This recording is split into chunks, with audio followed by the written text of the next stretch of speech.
The new Lotus Eletre SUV promises to be the fastest all-electric SUV on the market. Lotus has revealed more details of its Eletre SUV, the series production model, that will transform the small British sports car maker into a high-performance electric vehicle manufacturer. Launching in the UK next year with prices starting from £89,500 and rising to £120,000 for the flagship Eletre R. It's priced above potential rivals like the BMW iX, but comes with more kit and more performance to compensate. The Eletre is the first Lotus to have been designed and developed on a truly global scale, utilizing all of the firm's existing and recently created development centers, from its new technology center in Wellesbourne, Warwickshire, to new R&D centers in both Sweden and Germany and, of course, Hethel. It will also be the first Lotus to be built outside of the company's Norfolk home, with a new technology campus, they don't really call them factories anymore, in Wuhan, China. Deliveries will start next year for markets in the UK, Europe and China. Lotus has developed a new platform on which to build the Eletre, called Electric Premium Architecture, EPA. Once this SUV is up and running, it will be further developed to create a Porsche Taycan rivaling saloon/GT car, and an all-electric sports car in the spirit of the Elise, which will also form the basis for a new Alpine electric sports car. The Eletre's skeleton is an aluminium and steel architecture that integrates an 800-volt, high-voltage network with the tailor-made battery pack developed by Lotus Tech and China that optimizes cell density and charging efficiency. Together with the battery packaged between the front and rear axles are a pair of electric motors positioned at either end, giving the Eletre four-wheel drive capability. The motors, controller and reducer are integrated into a single 3-in-1 package to optimize weight and reduce the overall size of the powertrain. Lotus will launch the Eletre with a 3-model offensive, split into Eletre, Eletre S and Eletre R models. Between the 3 models there will be 2 powertrain options combined with a single battery capacity, which has now been confirmed to be 112 kWh. Utilizing its 800 volts electrical hardware, it's capable of charging at up to 350 kilowatts, which can replenish the battery pack from 10 to 80% 20 minutes. In terms of power, the Eletre and Eletre S comes with a dual motor setup that's capable of producing 603 bhp, with torque rated at 523 pounds-foot. Lotus claims that these 2 models will reach 62 miles per hour in 4.5 seconds, and do the 50 miles per hour to 80 miles per hour burst in under 2.2 seconds.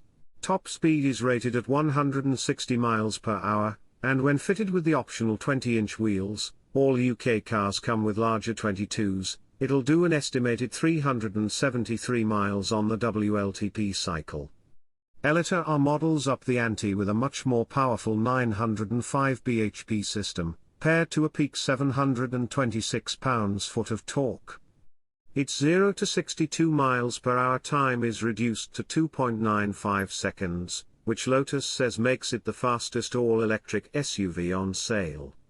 Its 50 miles per hour to 80 miles per hour time is also down to under 1.9 seconds, and tops out at 165 miles per hour. Its range as a consequence has taken a hit, now rated at 304 miles. Lotus has remained tight-lipped about specifics of the Eletre R's upgraded powertrain, but has confirmed that it features a 2-speed transmission in contrast to the base option's fixed-speed powertrain, likely referring to the rear motor. All Eletre models will utilize air suspension, with active ride height control and active aero also included. Adaptive dampers, rear axle steering, electric active anti-roll bars and torque vectoring via an electronic limited slip diff will also be available. As is all the rage, huge 23-inch wheels and carbon ceramic brakes will also make their way onto the options list, but all UK cars will come standard with 22s. Optional range-increasing 20s are also available on the base and S models. 4 drive modes will be included on all 3 variants: Range, Tour, Sport, Off-road, and a further individual mode allowing a level of influence over the steering weight, damper settings, powertrain and accelerator pedal response. There's light detection and ranging, LiDAR, system to facilitate autonomous driving capability. There's an optional electric reverse mirror display, ERMD, replacing the external wing mirrors as per Audi's e-tron Sportback. And then there's the active safety systems from adaptive cruise control and the hateful lane keeping assist software. All this tech needs to go somewhere, which explains to some extent, but doesn't in any way justify, why this is a Lotus that is as big as the outgoing Range Rover. It stretches to 5.1 meters long, it has a 3-meter wheelbase and is 2.2 meters wide if you don't have the fancy electric mirrors fitted. A relatively low 1.6-meter roofline helps hide some of the size. For now, Lotus has only commented, "We will confirm weight, downforce etc. in future after homologation is complete," but it did initially announce a round figure of under 2 tons, one that industry experts have already questioned based on the Elite's dimensions and hardware. For reference, the 203mm shorter Polestar 3, which shares a similarly sized 112 kWh battery pack and Geely financiers, weighs up to 2,670 kilograms, and does without much of the Elite's chassis hardware including its rear axle steering and active anti-roll bars. Inside is once again a quantum leap in terms of design and materials for a Lotus.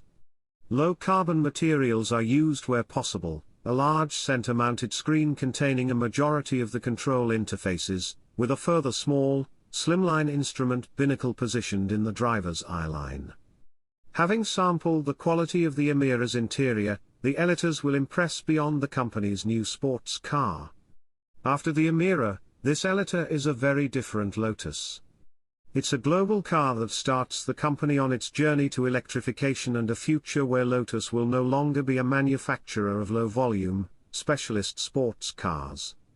Just as the Cayenne set Porsche on its road to unimaginable growth 20 years ago, Lotus will be hoping its first SUV and the cars that follow will have a very similar impact. Dear friends, if you liked the video, please like and subscribe. Thank you all.